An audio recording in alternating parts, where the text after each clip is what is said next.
ഞങ്ങൾ വെല്ലുവിളിക്കുകയാണ് എറണാകുളത്തെ CPM-നെ. നിങ്ങൾ സമയവും കാലവും പറയേ. എന്റെ ചുണക്കുട്ടിയായിട്ടുള്ള എറണാകുളത്തിന്റെ DCC പ്രസിഡന്റ് ഷിയാസ് ഇവിടെ ഇരിക്കുന്നുണ്ട്. വന്നതുപോലെ ഒരുത്തൻ തിരിച്ചു പോവില്ല എന്ന മുന്നറിയിപ്പാണ് ഇവിടുത്തെ ഇത് മുന്നറിയിപ്പാ, വെല്ലുവിളിയാ. ഇനി പ്രതിപക്ഷ നേതാവിന്റെ വീട്ടിലേക്ക് വരാൻ നിങ്ങൾ തീരുമാനിച്ചാൽ, ഇനി കോൺഗ്രസ് ഓഫീസിലേക്ക് നിങ്ങൾ ആയുധവുമായി വരാൻ തീരുമാനിച്ചാൽ, വരുന്നവൻ തിരിച്ചു പോകാനുള്ള ആംബുലൻസ് കൂടി ബുക്ക് ചെയ്യേണ്ടി വരുമെന്നാണ് ഞങ്ങൾ ഓർമ്മിക്കുന്നത്. ഒരു തർക്കവും വേണ്ട. ഏതറ്റം വരെയും പോകാൻ തയ്യാറാവും. എന്ത് വൃത്തികേടാണ് നിങ്ങൾ കാണിക്കുന്നത്? എന്ത് മര്യാദകളാണ് കാണിക്കുന്നത്? ഈ അടിയും പിടിയും തല്ലും കുത്തുമൊക്കെ നിങ്ങൾക്ക് മാത്രം പറഞ്ഞിട്ടുള്ളതാണോ? ഇതൊക്കെ ഗിവ് ആൻഡ് ടേക്ക് ആണ്. പണ്ട് രാവണപ്രഭു മോഹൻലാൽ പറഞ്ഞതുപോലെ. മനസ്സിലായല്ലോ? നിങ്ങൾക്ക് മാത്രം പറഞ്ഞ പരിപാടിയൊന്നുമല്ല. എറണാകുളം ജില്ലയിൽ ആ പരിപാടി നല്ല വൃത്തിക്ക് ചെയ്യാൻ പറ്റുന്ന ഒരു DCC പ്രസിഡന്റ് ഇരിക്കുന്നുണ്ട്. മനസ്സിലാക്കിക്കോ. അത്രേ പറയുന്നുള്ളൂ. അതുകൊണ്ട് ആ ഭീഷണിയും വിരട്ടലും ഒന്നും പ്രതിപക്ഷ നേതാവിന്റെ നേർക്ക് വേണ്ട, VD സതീശന്റെ നേർക്ക് വേണ്ട എന്നാണ് എനിക്ക് CPM-നെയും DYFI-യും ഓർപ്പിക്കാനുള്ളത്. ഒരു തരത്തിലുള്ള ഭീഷണിയും വേണ്ട. നിങ്ങൾ ആലോചിച്ച് നോക്ക്. ഇവർക്ക് ഇതൊക്കെ പറയാനുള്ള എന്ത് അർഹതയും എന്ത് ധാർമ്മികതയാണ് ഒരുത്തം വന്നിട്ട് ഇവിടെ പ്രസംഗിച്ചത് കേട്ടു അല്ലേ? മൂപ്പര് പിരായിലെ വോട്ടെണ്ണി കഴിഞ്ഞപ്പോ മുങ്ങിയതാ. ഇപ്പൊ പൊങ്ങുന്നത് ഇപ്പോഴാ അല്ലേ? പിരായിലിന്റെ വോട്ടെണ്ണി കഴിയുമ്പോൾ നമ്മൾ അങ്ങോട്ട് ലീഡ് ചെയ്ത് ജയിക്കാൻ പോകുന്ന പിരായിലിന്റെ വോട്ടെണ്ണി കഴിഞ്ഞ് അന്ന് മുങ്ങിയാളാ.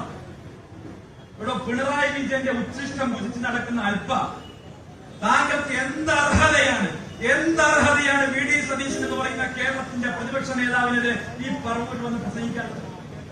എന്തർഹതയാവുന്നത്? പിണറായി വിജയൻ മാസം 80,000 രൂപയ്ക്ക് പ്രസംഗിക്കാൻ നിയോഗിച്ചിട്ടുള്ള ഒരു കൂലി തൊഴിലാളി. അതിനപ്പുറം ഒന്നുമില്ല. 80,000 രൂപ വാങ്ങിയിട്ട അതിനപ്പുറം ഒന്നുമില്ല. ഞാൻ കോൺഗ്രസ് പ്രസ്ഥാനത്തിന്റെ ഭാഗമായിട്ട് 14 ജില്ലകളിലും യാത്ര ചെയ്യുന്നുണ്ട്. ഞാൻ വന്നിട്ടുള്ളത് ഒരധികാരത്തിന്റെ തണലുമില്ലാത്ത ഇന്ത്യൻ നാഷണൽ കോൺഗ്രസിന്റെ ഭാഗമായി ജനങ്ങളോടൊപ്പം നിൽക്കാൻ വേണ്ടിയിട്ട്. സീറ്റ് വാങ്ങി, തെരഞ്ഞെടുപ്പിൽ തോൽക്കുമെന്ന് ഉറപ്പുള്ള സീറ്റ് വാങ്ങി, തോറ്റതിന് ശേഷം LDF-ന്റെ ചെലവിൽ പോയി 80,000 രൂപ ശമ്പളവും വാങ്ങിയിരിക്കാൻ നിങ്ങളെക്കാൾ കൂടുതൽ എനിക്ക് കിട്ടുമായിരുന്നു. മനസ്സിലായല്ലോ? നിങ്ങളെക്കാൾ ഇവിടെ വന്ന് പ്രസംഗിച്ചു പോയ ആളെക്കാൾ കൂടുതൽ എനിക്ക് കിട്ടുമായിരുന്നു.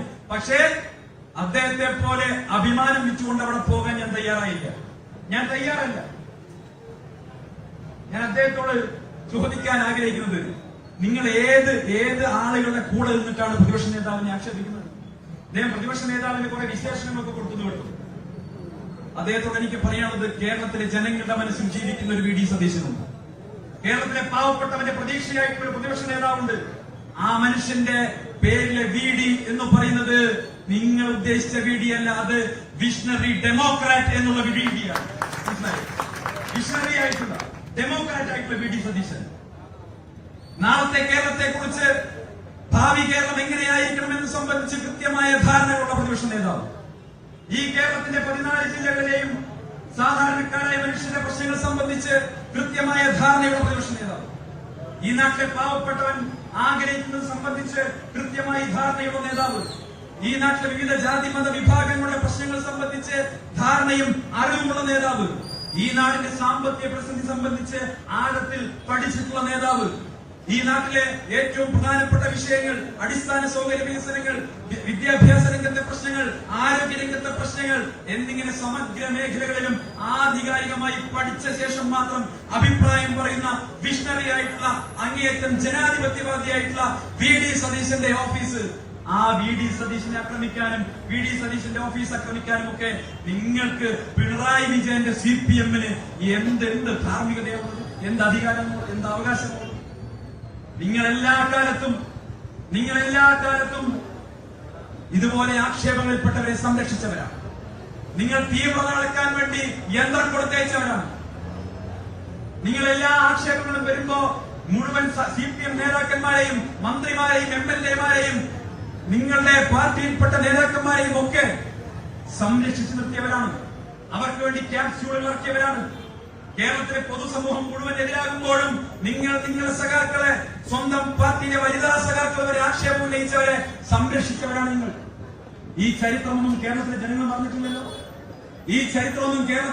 പറഞ്ഞിട്ടില്ലല്ലോ. പ്രിയപ്പെട്ടവരെ. എത്രയോ ഉദാഹരണങ്ങൾ നമുക്ക് ചൂണ്ടിക്കാണിക്കാൻ കഴിയും. ക്ലിരൂർ കേസിന്റെ കാലം മുതൽക്കുള്ള ഉദാഹരണങ്ങൾ ചൂണ്ടിക്കാണിക്കാൻ തുടങ്ങിക്കഴിഞ്ഞാൽ നാളെ നേരം വെളുക്കും വരെ പ്രസംഗിക്കാനുണ്ടാവും. ഇതെങ്ങാനും ഈ പ്രസംഗം എങ്ങാനും ഷൂട്ട് ചെയ്ത് ആരെങ്കിലും കൊടുത്തു കഴിഞ്ഞാൽ സിപിഎമ്മിന്റെ പ്രസംഗം, സിപിഎമ്മിന്റെ നേതാക്കന്മാരെ കുറിച്ചുള്ള പ്രസംഗം ആരെങ്കിലും ഷൂട്ട് ചെയ്ത് സെൻസർ ബോർഡിലേക്ക് കൊടുത്തു കഴിഞ്ഞാൽ 10-40 കട്ട് വണ്ടി വരും. കാരണം അത്രയും കാര്യങ്ങളാണ് ഇവരെ കുറിച്ച് പറയാനുള്ളത്. മനസ്സിലായല്ലോ? ഞാൻ അതിലേക്കൊന്നും പറയാനായിരുന്നു. കാരണം ഇവിടെ കുട്ടികളും സ്ത്രീകളും ഒക്കെ ഇരിക്കുന്നുണ്ട്. സിപിഎം നേതാക്കന്മാരെ നിങ്ങൾ സംരക്ഷിച്ചിട്ടുള്ള കാര്യങ്ങൾ, ഒരുപാട് കാര്യങ്ങൾ നമുക്ക് പറയാനുണ്ട്. നിങ്ങളുണ്ടാക്കിയ കമ്മീഷനുകൾ, നിങ്ങളുണ്ടാക്കിയ പാർട്ടി കോടതികൾ, നിങ്ങളുടേത് മാത്രമായിട്ടുള്ള അന്വേഷണങ്ങൾ അവസാനം പരാതിക്കാരി കുറ്റവാളിയായി മാറുകയും ഈ പരാതിയിൽ ആക്ഷേപിക്കപ്പെട്ട നേതാവ് വിശുദ്ധനായി മാറുകയും മുഖ്യമന്ത്രിയുടെ പൊളിറ്റിക്കൽ സെക്രട്ടറി വരെ ആയി മാറുകയും ചെയ്യുന്ന വിചിത്രമായിട്ടുള്ള കാഴ്ചകളാണ് കേരളത്തിൽ. ഈ നിങ്ങളാണോ വി ഡി സതീശിനെയും കോൺഗ്രസിനെയും ആക്ഷേപിക്കാനൊക്കെ നിങ്ങൾ ആലോചിച്ച് നോക്കൂ. എന്തെങ്കിലും സമാനതകളുണ്ടോ?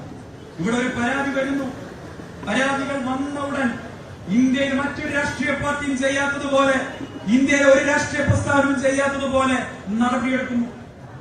ഒരു നടപടിയല്ല, അതിനുശേഷം പാർട്ടിയിൽ നിന്ന് സസ്പെൻഡ് ചെയ്ത് മാറ്റി നിർത്താൻ വേണ്ടി ഈ പ്രസ്ഥാനം തീരുമാനിക്കുന്നു.